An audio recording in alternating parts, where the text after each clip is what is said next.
Assalamualaikum warahmatullahi wabarakatuh. Perkenalkan, nama saya Aisyah Nadine dan teman saya Zikri Al-Ghifari.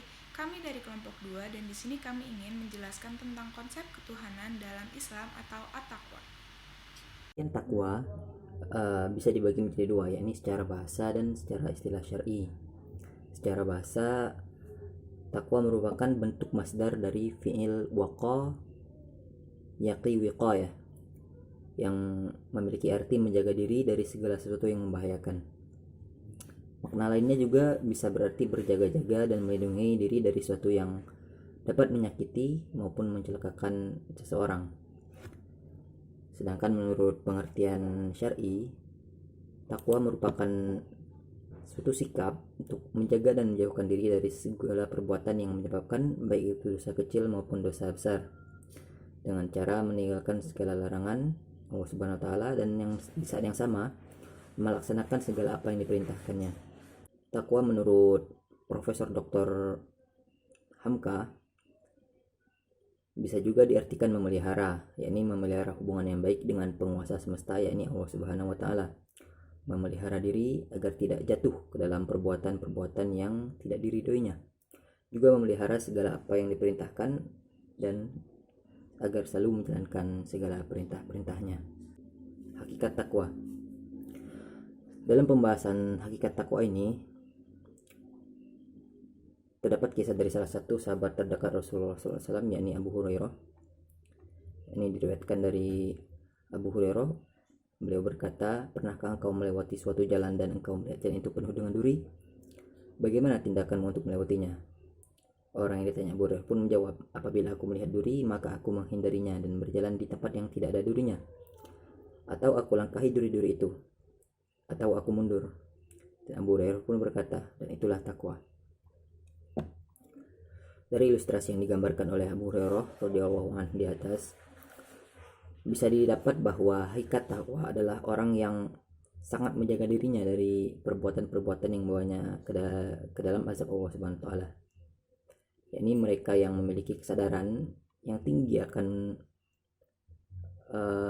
sebab-sebab yang menyebabkan mereka terjerumus ke dalam perbuatan-perbuatan maksiat.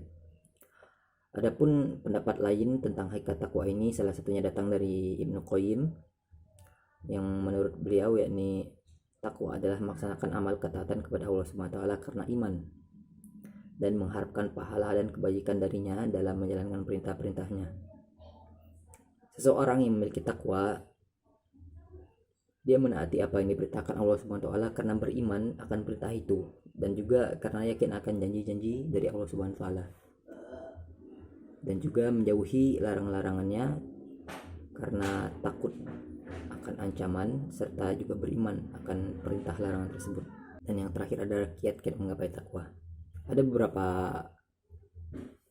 cara untuk kita seorang muslim dalam menggapai takwa. Salah satunya ini pengendalian keinginan atau pengendalian hawa nafsu. Kita sebagai manusia yang penuh akan keinginan dan kemauan, tetapi seringkali keinginan dan kemauan tersebut menjerumuskan manusia tersebut ke dalam maksiat yang akan menyebabkan murka Allah Subhanahu wa taala. Maka dari itu, untuk mencapai derajat ketakwaan di sisinya, manusia perlu untuk mengendalikan keinginan tersebut. Yang kedua adalah menghidupkan hati dengan banyak berzikir. Karena pada dasarnya hati kita jika dibiarkan diam, tidak berzikir, tidak mengingat Allah Subhanahu wa taala, maka akan terasa hampa, terasa kosong. Maka bagi orang bertakwa, untuk mencapai derajat ketakwaan di sisi Allah Subhanahu wa taala, hendaklah dia memperbanyak berzikir, mengingat Allah Subhanahu wa taala, bermunajat di malam hari, sholat malam, membaca Al-Quran dan sebagainya. Dan yang terakhir adalah memperbanyak taubat. Manusia merupakan tempat salah dan dosa.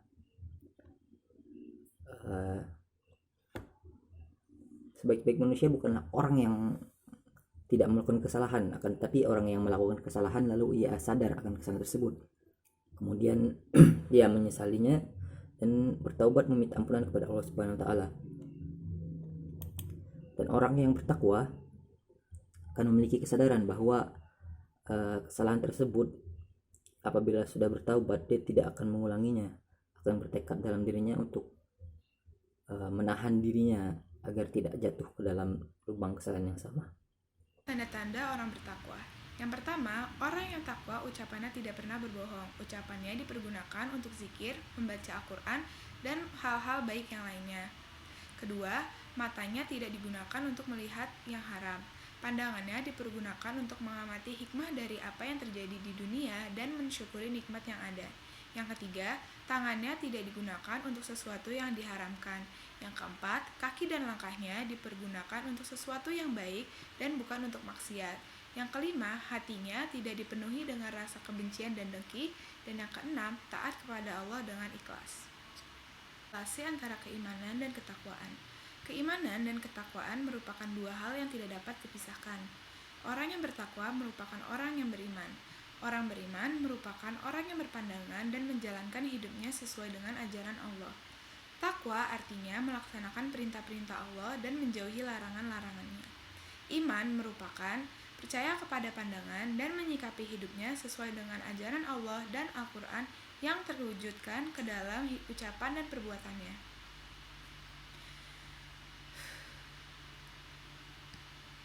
Iman dibagi menjadi 3 unsur, yaitu isi hati, ucapan, dan perbuatan.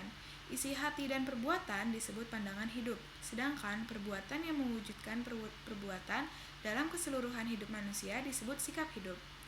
Orang yang bertakwa adalah orang yang kuat imannya, dan orang yang beriman adalah orang yang memiliki sifat dan akhlak yang mulia. Karena itu dapat diartikan orang yang berakhlak mulia merupakan ciri-ciri dari orang yang bertakwa. Jaminan bagi orang bertakwa. Orang yang bertakwa akan berada dalam. Yang kelima, jaminan bagi orang yang bertakwa. 1. Orang yang bertakwa akan berada dalam perlindungan Allah Subhanahu wa taala. Allah akan menolong hamba-hambanya yang bertakwa. 2. Akan diberikannya anugerah yaitu ilmu dari sisi Allah. Ilmu di sini merupakan pengetahuan tentang kebaikan-kebaikan seluruh urusan hidupnya. Yang ketiga, Allah memberikan kemampuan kepada orang yang bertakwa untuk mengambil jalan terbaik ketika ia mengalami keraguan dan kesulitan dalam urusan tertentu. Yang keempat, kelapangan rezeki dari arah yang tak disangka. Selain itu, Allah juga akan memberikan kemudahan dan pahala yang besar bagi orang yang bertakwa. Yang kelima, surga merupakan balasan yang pantas bagi orang-orang bertakwa. Di dalamnya penuh dengan segala bentuk kenikmatan. Keberadaannya didambakan oleh setiap orang beriman. Untuk mendapatkannya tidak cukup dengan hanya diam. Oleh karena itu, Allah menyediakannya bagi orang-orang yang telah berusaha payah dan takwa di dunia di dalam urusan menjalankan segala perintah dan menjauhi larangannya. Dan untuk penutup, kesimpulan dari pembahasan di atas, ini takwa merupakan kondisi di mana seorang hamba mematuhi segala perintah Allah Subhanahu wa taala serta menjauhi segala larangannya. Hakikat seorang yang bertakwa ialah memiliki kesadaran yang tinggi atas segala macam perbuatan baik yang akan mendapatkan ridha Allah Subhanahu wa taala, serta juga memiliki kesadaran akan hal-hal yang termasuk perbuatan maksiat yang akan menjerumuskannya kepada azab Allah Subhanahu wa taala. Dan setelah orang yang bertakwa sadar akan hal-hal tersebut, dia akan menjauhi hal-hal yang akan menjerumuskan dirinya. Untuk kritik dari saya, tingkat keimanan seorang manusia itu mengalami naik dan turun, dan tentunya iman manusia ini berdampak kepada ketakwaannya. Ada kalanya saat keimanan seorang turun maka akan berbanyak maksiat tanpa takut akan azab Subhanahu wa taala. Dan di saat yang sama, jika seorang memiliki keimanan yang tinggi, dia akan selalu berusaha sekeras mungkin untuk menghindari kesalahan-kesalahan sekecil apapun itu. Nah, kita juga sebagai seorang muslim harus selalu menambah ilmu kita untuk meningkatkan keimanan dan ketakwaan kita kepada Allah Subhanahu wa taala. Dan tidak kalah penting yakni selalu mengikuti kajian-kajian, karena pada dasarnya Islam itu adalah agama yang mengedepankan persaudaraan, ukhuwah Islamiyah, dan juga Ahlus Sunnah wal Jamaah.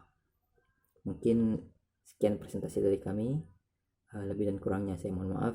Wabillahi taufiq wal hidayah. Wassalamualaikum warahmatullahi wabarakatuh.